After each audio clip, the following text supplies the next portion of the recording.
Hi everyone, it's me, Lisa V, and I wanted to talk about the COVID-19 virus as I see it. Now, a lot of people are saying, oh, let's panic. This is something to really panic about. It is the end of the world. And I am not going to minimize the fact that this is a very serious virus and it has caused some deaths, just like other viruses, including different flus, have done since the beginning of time. But is the panic warranted, and what is really going on? In my opinion, this level of fear is being manipulated. You remember FDR's speech about we have nothing to fear but fear itself. The reason why he had that speech was so we wouldn't lose everything. You need people to stay strong. You need them to follow the words of their leaders and those who are doing the best for their country and their people. Right now, we couldn't ask for anything better than our President Donald Trump. He has been very proactive and he has been flawless in everything that he does. But just like what's been happening ever since he took his presidency, the liberal media has done things to try to discredit him and bring down our economy and our government. All right, I'm going to give you a couple of examples. Remember when everybody was referring to COVID-19 as the Chinese coronavirus? Do you remember that? All right, the reason that they were doing that is because this isn't the first coronavirus that has ever happened in the world.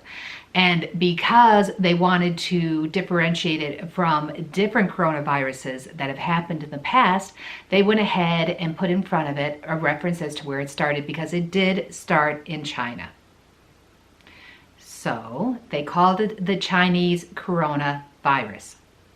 Now, this isn't something that just Republicans refer to it as, or Republican media outlets, because CNN reporters and anchors did, as well as did the Democratic candidates. However, at one point in time, they decided they were going to turn it into a race issue and say that the Republican medias and Republican candidates were being racist by referring to it as the Chinese coronavirus. Well, again, there was nothing else that they could refer it to until finally WHO decided, that's the World Health Organization, had decided to give it an official name. And they named it COVID-19. CO for corona, V for virus, D for disease, and 19 because it started in 2019. From that point on, that seemed to be what everybody was referring to it as. And again, none of this was a racist attempt by anyone, but it was a political maneuver by the liberal left to try to discredit our great president and the Republican Party in general. Okay, so why all this panic? Everybody's been saying, what makes this different than other viruses? So many more people have died from the swine flu and other viruses in the past. So why the panic now? I know in my town, things have all closed down. They don't have any of the restaurants open. There aren't any bars open. The casinos are closed. And just like anywhere else in the world, there is a run on toilet paper and other items, which makes it impossible for people to find. And there are all the people working from home because they are too afraid to associate with other people, as well as all of the schools closing. So this is mass panic. And what it does is it hurts our government. It hurts our people, it hurts our economy, and it hurts the president. Let me give you an example. When people panic, the first thing they think about is self-survival. So what they'll do is they'll start hoarding things, and they'll go ahead and pull away from places where their money was, because they are afraid that things won't continue to go up, because people will be afraid to buy. People will be afraid to invest in the future because they think this is a doomsday thing. Pretty much like Y2K was. Do you remember that, when everybody thought that there was going to be this huge doomsday because of the computers then, and it pretty much fizzled out? Was Y2K a concern?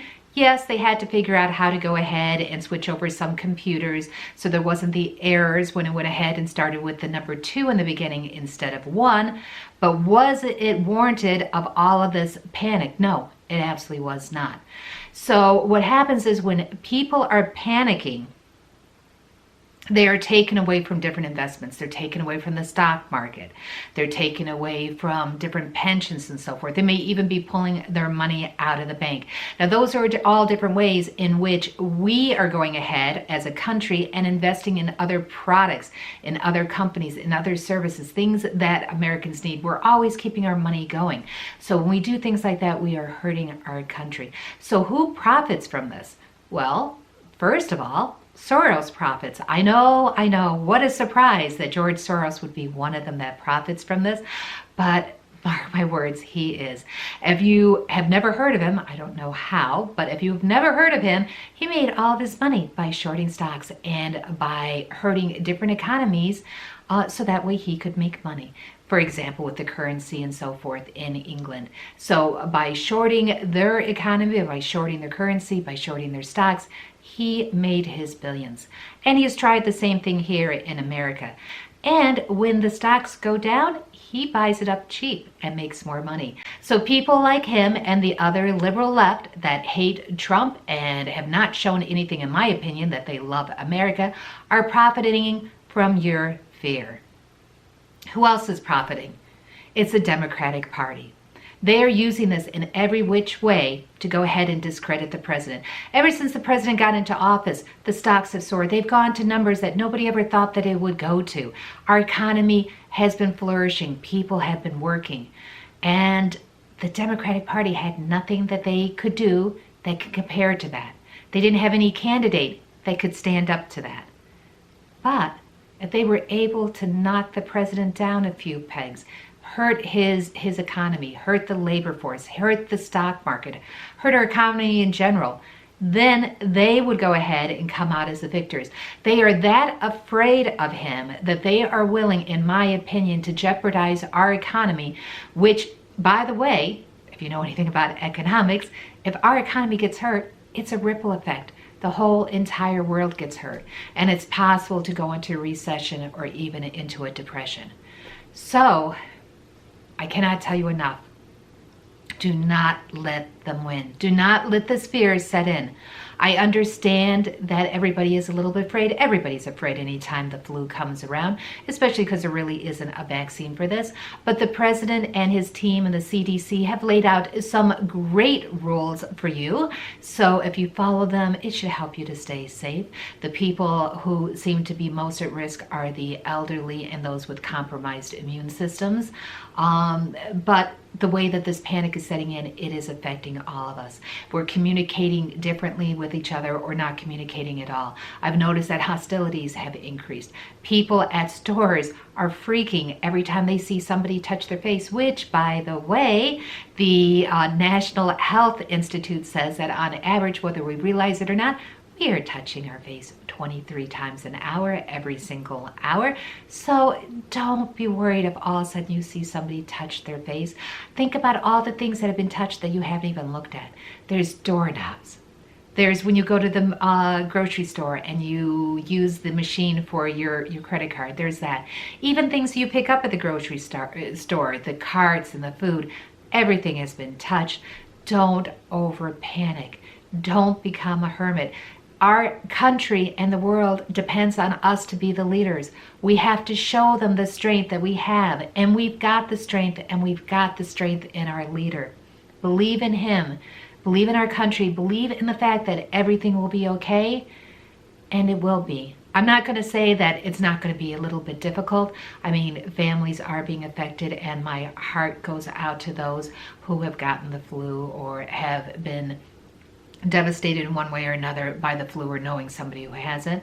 It's never an easy time, but the amount of fear that's happening because of this, in my opinion, is nothing more than manipulation, and it's a sad commentary on humanity that one man, a man whose whole life has been about wanting to help people. He has helped people in so many ways. And now as our president, he continues to do that. And unlike others, that it may look great in a suit, and that's why people have elected them, he actually knows what he's doing. He's been a business leader. He knows how to get the contract. He knows how to get things done. He knows how to be strong. But he can't do it alone. He depends on each and every one of us. So please, as I'm starting to see more and more things shut down, which means, again, that our economy is hurting. You shut down the restaurants, you shut down the bars. These are small business owners. How are they going to make ends meet? They're going to have to pull from their reserves in the bank. They're going to have to pull away from the stock market. When you look at the casinos, when you look at the schools, what is that happening to our economy? And what type of long-lasting fear is that putting in people? Please don't let that happen. Let's not be closing down more things out of fear. Let's only do things as we are instructed to, based on fact, based on science, based on what the leaders that Trump has put into place tell us, not based on the liberal media. That's my opinion. I'd love to hear yours. And please stay safe. Please stay strong. Please keep everybody in your prayers. And let's be the leaders that the world expects. Stand by your president. Thank you.